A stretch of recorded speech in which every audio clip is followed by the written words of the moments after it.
News time Kannada ಅರ್ಪಿಸುವ ನವರಾತ್ರಿ ವಿಶೇಷ. ಮದಕ ಅಂದರೆ ಜಲ.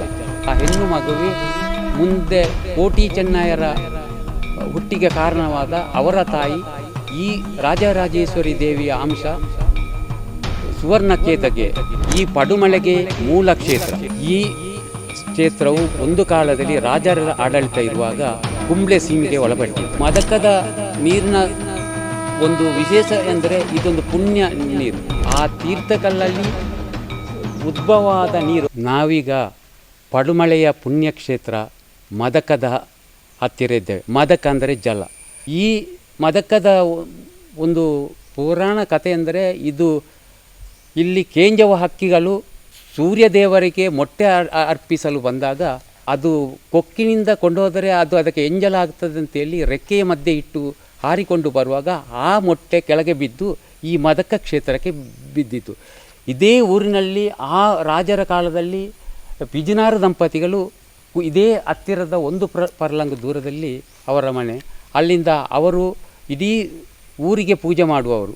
ಅವರು ತಮ್ಮ ದೇವಿಯನ್ನು ದಿನಾಲೂ ಜಳಕ ಮಾಡಿ ಸ್ತುತಿಸ್ತಾ ಇರುವಾಗ ಒಂದು ದಿವಸ ಅವರ ಹತ್ತಿರ ಆ ಮೊಟ್ಟೆ ಬರುವಾಗ ಆ ಮೊಟ್ಟೆಯನ್ನು ಅವರು ದೂರ ಮಾಡಿದರು. ಅಂದರೆ ಅವರು ಮೊಟ್ಟೆ ಮುಟ್ಟುವುದಿಲ್ಲ ಅಂತೇಳಿ.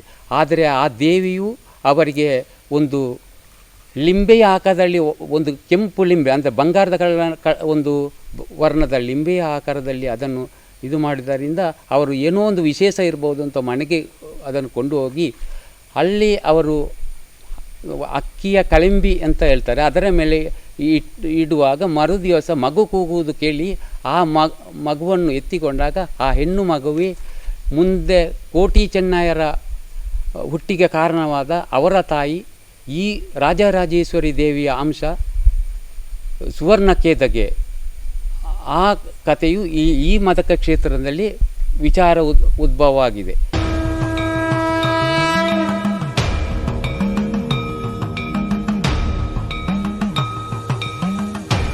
ಈ ಕ್ಷೇತ್ರವು ಒಂದು ಕಾಲದಲ್ಲಿ ರಾಜರ ಆಡಳಿತ ಇರುವಾಗ ಕುಂಬ್ಳೆ ಸೀಮೆಗೆ ಒಳಪಟ್ಟಿತ್ತು. ಈಗ ಅದು ನಮ್ಮ ಪುತ್ತೂರು ತಾಲೂಕಿನ ಬಡಗಣ್ಣೂರು ಗ್ರಾಮದಲ್ಲಿದೆ. ಈ ಕ್ಷೇತ್ರ ವಿಶೇಷ ಅಂದರೆ ಈ ಪಡುಮಳೆಗೆ ಮೂಲ ಕ್ಷೇತ್ರ. ಈ ಕ್ಷೇತ್ರ ಪ್ರಾಕೃತಿಕ ದತ್ತವಾಗಿ, ಅಂದರೆ ಪ್ರಾಕೃತಿಕವಾಗಿ ಪೂಜೆ ಮಾಡುವುದು. ಇಲ್ಲಿ ಯಾವುದೇ ಗುಡಿ ಗೋಪುರಗಳು ಇರಲಿಲ್ಲ. ನಂತರ ಜನರ ಆಶೋತ್ತರಗಳಿಗೆ ಬೇಕಾಗಿ ಈ ಗುಡಿಗಳನ್ನು ನಿರ್ಮಿಸಿ ಈ ಮದಕ ಅಂದರೆ ಮದಕದ ಕೊನೆಯಿಂದ ಅಲ್ಲಿವರೆಗೆ ಇತ್ತು. ಮತ್ತು ಕಾಲಾನಂತರ ನೀರು ಇಂಗಿಸುವಿಕೆ ಏನೋ ಒಂದು ಗೌರ್ಮೆಂಟ್ ಸೌಲಭ್ಯದಿಂದ ಅದು ಸ್ವಲ್ಪ ಸಣ್ಣದು ಮಾಡಿದರು. ಆದರೆ ಮಧ್ಯದಲ್ಲಿ ರಾಜರ ಆಡಳಿತ ನಂತರ ಈ ಮದಕ ಕ್ಷೇತ್ರಕ್ಕೆ ದೂರದಿಂದಲೇ ಬರುವುದು ಅಲ್ಲದೆ ಇಲ್ಲಿಗೆ ಈ ಕಾನನದ ಮಧ್ಯೆ ಬರಲಿಕ್ಕೆ ಸಾಧ್ಯವಿಲ್ಲಾಯಿತು. ಆ ಸಂದರ್ಭದಲ್ಲಿ ಪಡುಮಳೆಯಲ್ಲಿ ಕೆಲವು ದೇವಸ್ಥಾನಗಳು ಅಭಿವೃದ್ಧಿಗೊಂಡವು. ಆದರೆ ಮೊನ್ನೆಯ ಪ್ರಶ್ನಾಚಿಂತನೆಯ ನಂತರ ಈ ಮದಕ ಮೂಲ ಕ್ಷೇತ್ರಕ್ಕೆ ಬಂದು ಆ ದೇವರನ್ನು ರಾಜರಾಜೇಶ್ವರಿನೂ ನೆನೆದರೆ ಅದು ಬಹಳ ಉತ್ತಮ ಪ್ರತಿಫಲ ಕೊಡಬಹುದು ಮತ್ತು ಅದು ಎಲ್ಲ ಲೋಕಕ್ಕೆ ಒಳ್ಳೆಯದು ಅಂತ ಹೇಳ ಪ್ರಶ್ನಾತೀತ ಚಿಂತನೆಯ ಬಂದ ಮೂಲಕ ಅದರ ನಂತರ ಕಾಡಿನ ಮಧ್ಯೆ ಇರುವ ಈ ದೇವರನ್ನು, ಈ ರಾಜರಾಜೇಶ್ವರನ್ನು ಪೂಜೆ ಮಾಡಲು ಹೊರಟರು. ಅದೇ ಭಾರಿ ಕಷ್ಟದ್ದು, ದಿನಾಲು ಪೂಜೆ ಮಾಡಲು ಕಷ್ಟ ಇರುವ ಕಾರಣ ಸಂಕ್ರಾಂತಿಯ ದಿವಸ ಒಂದು ಪೂಜೆ ಮತ್ತು ನವರಾತ್ರಿಯ 9 ದಿವಸದ ಪೂಜೆ ಇಲ್ಲಿ ನಡೆಯುತ್ತದೆ.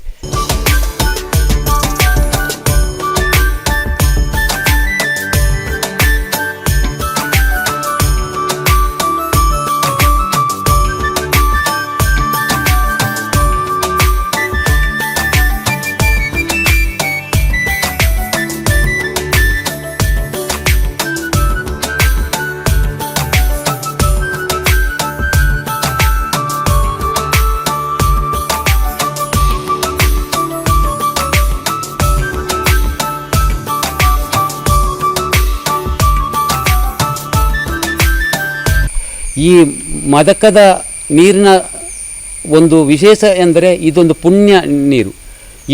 ಇದರಿಂದ 100 ಮೀಟರ್ ಮೇಲೆ ಒಂದು ತೀರ್ಥಕಲ್ಲಿದೆ.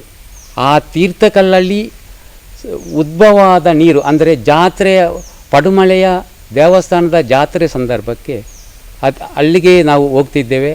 ಅಲ್ಲಿಂದ ಪೂಜೆ ಮಾಡಿ ಆ ಕಲ್ಲಿಂದ ಉದ್ಭವವಾದ ನೀರನ್ನು ವರ್ಷಂಪ್ರತಿ ತಂದು ದೇವಸ್ಥಾನದ ಆ ತೀರ್ಥ ಬಾವಿಗೆ ಹಾಕಿದ ನಂತರವೇ ಆ ವರ್ಷದ ಎಲ್ಲ ಆಗು ಹೋಗುಗಳಿಗೆ ಮತ್ತು ತೀರ್ಥದ ಪ್ರಸಾದ ನಮಗೆ ದೊರೆಯುವುದು.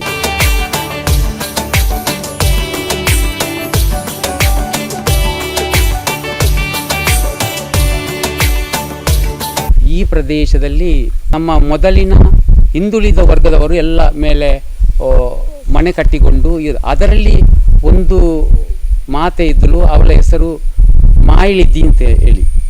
ಅವಳು ಸಹ ಈ ರಾಜರಾಜೇಶ್ವರಿ ದೇವಿಯ ಒಂದು ಅಂಶವೇ. ಅವಳಿಗೆ ತುಂಬ ಶಕ್ತಿ, ಅಂದರೆ ಅವಳು ರಾಜರ ಅರಮನೆಯ ಆ ಗುಂಡ್ಯಮಾರು ಗದ್ದೆಯನ್ನು ಒಂದೇ ದಿವಸದಲ್ಲಿ ಒಬ್ಬಳೇ ಅದು ಕೊಯ್ಲು ಮಾಡಿದ ದೇವರ ಒಂದು ಅಂಶದ ಒಂದು ಹೆಂಗಸು. ಅವಳು ಮಾಯವಾದ ಸ್ಥಳವು ಇಲ್ಲೇ ಹತ್ತಿರ ಮಾಯಿಳಿದ್ದಿ ಮಾಯವಾದ ಸ್ಥಳ ಅಂತ ಇದೆ. ಅದು ಸಹ ಇಲ್ಲೇ ಹತ್ತಿರದಲ್ಲಿ ಇರುವ ಕಾರಣ ಈ ಎಲ್ಲ ಕ್ಷೇತ್ರಗಳು ತುಂಬ ಪುಣ್ಯಾತೀತವಾಗಿದ್ದು, ಇಲ್ಲಿ ಪ್ರತಿ ನವರಾತ್ರಿ ಸಮಯದಲ್ಲಿ 9 ದಿವಸವೂ ಬೇರೆ ಬೇರೆ ಊರಿಂದ ಬಂದು ಇಲ್ಲಿಗೆ ಭಯಭಕ್ತಿಯಿಂದ ತಮ್ಮ ಹರಕೆಗಳನ್ನು ಹೇಳಿ ಬರ್ತಾ ಇದ್ದಾರೆ.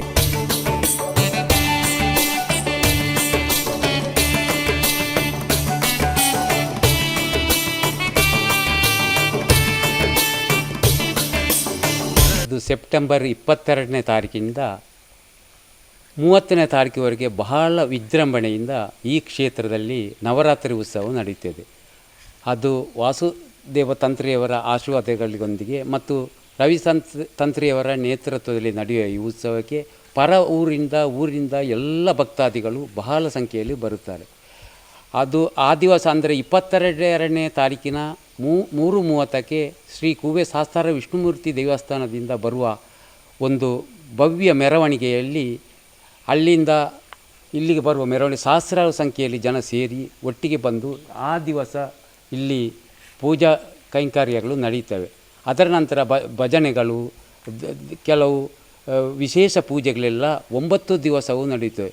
ಈ ನಡೆಯುವ ಸಮಯ ಅಂದರೆ ಸಂಜೆ 4ರಿಂದ ರಾತ್ರಿ ಸಾಧಾರಣ 7ವರೆಗೆ ಆಗುವಾಗ ಎಲ್ಲ ಪೂಜಾ ಕಾರ್ಯಗಳು ಮುಗಿಯುತ್ತವೆ.